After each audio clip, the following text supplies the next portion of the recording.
ముఖ్యంగా నేను చెప్పదలుచుకున్నది పల్లె పండుగ.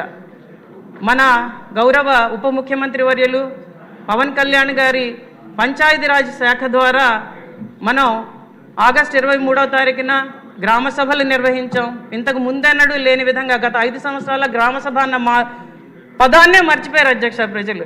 అలా కాకుండా గ్రామ సభలు నిర్వహించే అన్ని పంచాయతీల్లో ఏ పనుల ద్వారా మనం గ్రామీణాభివృద్ధి సాధ్యమవుతుందన్న దిశగా దాని తీర్మానాలు చేసుకొని దానికి తగ్గట్టుగా నిధులని సుమారు 4,500 కోట్ల రూపాయల నిధులని పంచాయతీల కోసం విడుదల చేయడం అయింది అధ్యక్ష.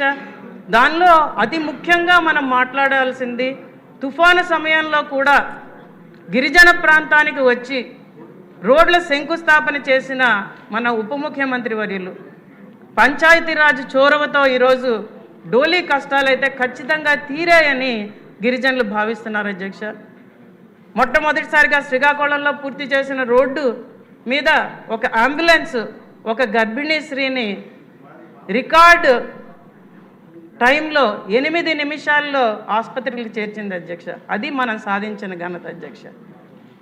ఎవ్వరూ వినని కష్టాలని మన ప్రభుత్వం వింటున్నది అధ్యక్ష. ఈరోజు ఖచ్చితంగా దాన్ని చేసే దిశగా తీసుకెళ్తున్నారు అధ్యక్ష. ఎక్కడ చూసినా బురద, ఎక్కడ చూసినా మురికి, ఎక్కడ చూసినా గుంటలు, యాక్సిడెంట్స్, వీటన్నింటినీ దృష్టిలో ఉంచుకొని ఈరోజు మనం పల్లె పండుగ చేసుకొని రోడ్ల నిర్మాణం చేపట్టి సుమారు 4,500 కిలోమీటర్ల సీసీ రోడ్ల నిర్మాణం చేసుకున్నాం. అలాగే తార్ రోడ్లను నిర్మాణం చేసుకుంటున్నాం. అలాగే పాడైపోయిన ఆర్ఎండ్బి బీటీ రోడ్లను కూడా ఈరోజు మరమ్మతులు చేసే దిశగా ఖచ్చితంగా నిధులు విడుదల చేసి ఆ పనులు కూడా మనం సక్రమంగా పూర్తి చేసుకొని ఈరోజు ప్రజలు ఆనందంగా ఉండేటట్టు మంచి ఇన్ఫ్రాస్ట్రక్చర్ ఆంధ్రప్రదేశ్కి వచ్చేటట్టు మనం ప్రతి అడుగు వేస్తున్నాం అధ్యక్ష. దాన్ని ఈరోజు ప్రజలందరూ హర్షిస్తున్నారు అధ్యక్ష. ఇంకా చెప్పుకోవాల్సింది ప్యాడీ ప్రొక్యూర్మెంట్. ఖచ్చితంగా రైతులు గత ప్రభుత్వ హయాంలో ఎంత నష్టపోయామో మనకు తెలుసు అధ్యక్ష. ఎందుకంటే ఆర్బీకేలు అన్నారు, వాటి నిర్మాణం అన్నారు, సకాలంలో ఒక్క ఎరువు సప్లై చేయలేదు, సకాలంలో సీడ్స్ సప్లై చేయలేదు, సకాలంలో ప్యాడీ ప్రొక్యూర్మెంట్ చేయలేదు. ఎందుకంటే గత ఎలక్షన్ క్యాంపెయిన్లో మనం వెళ్ళినప్పుడు రైతులు కన్నీళ్లతో మొలకలెత్తిన విత్తనాలు మొలకలెత్తిన ధాన్యం చూపిస్తుంటే నిజంగా చాలా బాధ కలిగించింది అధ్యక్ష.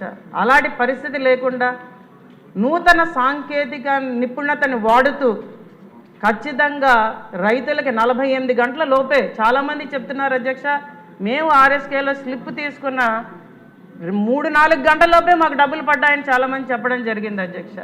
ఎక్కడ కూడా ఏ సమస్య రాకుండా, అలాగే మన ట్రాక్టర్ విధానంలో కూడా మన జీపీఎస్లు పెట్టినప్పుడు సమస్య ఎత్తితే వెనువెంటనే స్పందించి ఏ వెహికల్ అయినా వాడుకోవచ్చు, సకాలంలో ధాన్యం మనం ప్రొక్యూర్ చేసుకోవాలని చెప్పి రైస్ మిల్లర్స్తో కూడా కరెక్ట్గా మాట్లాడి బీజీలు అన్నీ సరిగ్గా ఉండేటట్టు చూసి పాత బకాయిలు కూడా చెల్లిస్తూ ఈసారి ప్యాడీ ప్రొక్యూర్మెంట్ అనేది చాలా చక్కగా మన గవర్నమెంట్ చేసిందనేది ప్రతి రైతు ఈరోజు చెప్తున్నది అధ్యక్ష. ఖచ్చితంగా దానికి తోడు మనం ఈరోజు నీటిపారుదల సమస్య ప్రాజెక్టులన్నింటినీ కూడా సమగ్రంగా చూసుకొని దానికి పెద్దపీట వేస్తూ ఈసారి బడ్జెట్లో మనం ప్రతి ప్రాంతానికి ఇరిగేషన్ వాటర్ సప్లై చేయగలిగితే అధ్యక్ష రైతు ఈ 5 సంవత్సరాలు చాలా ఆనందంగా ఉంటాడు అధ్యక్ష. దాని దిశగా ఖచ్చితంగా ప్రభుత్వం ఆలోచిస్తున్న అండంలో ఎటువంటి అతిశయోక్తి లేదు అధ్యక్ష. అలాగే అధ్యక్ష మనం మాట్లాడుకోవాల్సింది పెన్షన్ల గురించి అధ్యక్ష. పెన్షన్లు 3,000 నుంచి 4,000కి పెంచుతూ ప్రతి ఒక్కరికి కూడా 1వ తారీఖు రోజే పెన్షన్లు ఇచ్చే దిశగా మనము కొన్ని సందర్భాల్లో అయితే ఆ రోజు సెలవు దినం అయితే 31నే పెన్షన్లు ఇచ్చే దిశగా ప్రతి శాసనసభ్యుడు అలాగే ప్రతి కార్యకర్త అలాగే అధికార యంత్రాంగంతో కలిసి ఈరోజు మమైకమై చంద్రబాబు నాయుడు గారు పవన్ కళ్యాణ్ గారు కూడా వెళ్ళి పెన్షన్లు ఇచ్చే దిశగా ఈరోజు మనం అందరం కలిసి పనిచేస్తున్నాం ప్రజల కోసం అధ్యక్ష. దాన్ని మనం దృష్టిలో ఉంచుకోవాలి. గత ప్రభుత్వం 1000 రూపాయలు పెంచుతానని చెప్పి ప్రతి సంవత్సరం 2,250 రూపాయలు మాత్రమే పెంచుతూ చాలామందికి పెన్షన్లు తీసేసి ఎందుకు తీసామో తెలియక ప్రజల్ని చాలా ఇబ్బందుల పాలు చేసి వాళ్ళకి కన్నీళ్లు మిగిల్చింది అధ్యక్ష.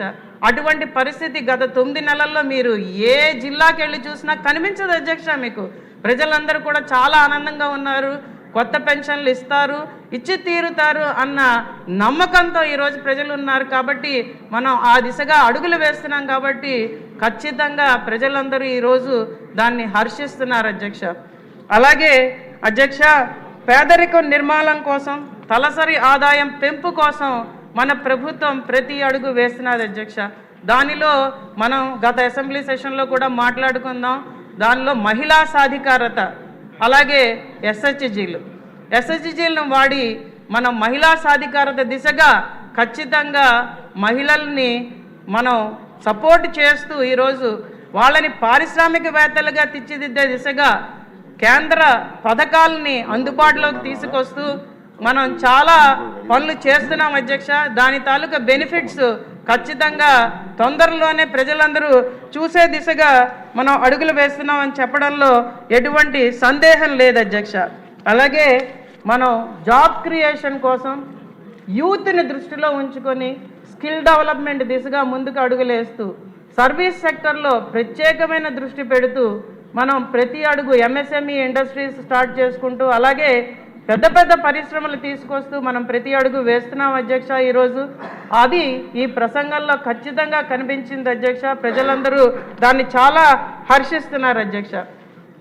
ఆఖరిగా అధ్యక్ష, మనం జేజేఎం ఈరోజు ప్రజలందరూ కూడా మంచినీటి సరఫరా సరిగ్గా లేక గత ప్రభుత్వ హయాంలో ఎన్నిసార్లు చెప్పినా వినకుండా దాన్ని పక్కన పెట్టి ఎలక్షన్ల ముందర తూతూ మంత్రంగా రకరకాల పైపులు తీసుకొచ్చి ఊళ్ళల్లో వేసి ఉన్న సీసీ రోడ్లని తవ్వేసి ఆ పైపులు వేసి వాటికి ఒక్క కనెక్షన్ కూడా ఇవ్వకుండా, అసలు ఇన్పుట్ సోర్స్ ఉందా లేదా అని కూడా చూడకుండా గత ప్రభుత్వం చేసిన చాలా నీచమైన పనిని మనం కరెక్ట్ చేసుకుంటూ ఈరోజు జేజేఎం పథకం ద్వారా ప్రతి ఇంటికి మంచినీరు అందించే దిశగా మనం ఖచ్చితంగా అడుగులు వేస్తూ ప్రతి గడప మనం ఎక్కి ప్రజలతో మాట్లాడుతూ మంచినీటి సరఫరా, సురక్షితమైన మంచినీటి సరఫరా దిశగా మనం అడుగులు వేస్తున్నాం అధ్యక్ష.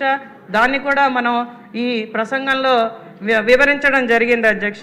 కక్షపూరిత రాజకీయాలకి స్వస్తి చెప్తూ సాంకేతిక నిపుణత, ఏఐ మెషిన్ లెర్నింగ్ గురించి మనం మాట్లాడుతూ ఖచ్చితంగా మన రాష్ట్రంలో పెట్టుబడులు రావాలని మనం ప్రతి అడుగు వేస్తూ మన విద్యారంగం ముందుకు వెళుతూ మన యూత్ అందరూ కూడా మంచి విద్యని అభ్యసించే దిశగా ప్రతి స్కూల్స్ని మనం రిఫైన్ చేసుకుంటూ మనం ముందుకు వెళ్తున్న ప్రతి చర్యని కూడా ప్రజలు గమనిస్తున్నారు అధ్యక్ష. ప్రజలు హర్షిస్తున్నారు అధ్యక్ష. ప్రజలైతే ఖచ్చితంగా ఇది మంచి ప్రభుత్వం, ఈ కూటమి ప్రభుత్వం ద్వారా ఖచ్చితంగా స్వర్ణాంధ్ర నిర్మాణం సఫలీకృతం అవుతుందని ఈరోజు నమ్ముతున్నారు అధ్యక్ష. నాకు ఈ అవకాశం ఇచ్చినందుకు ధన్యవాదాలు అధ్యక్ష. థ్యాంక్ యూ అమ్మా.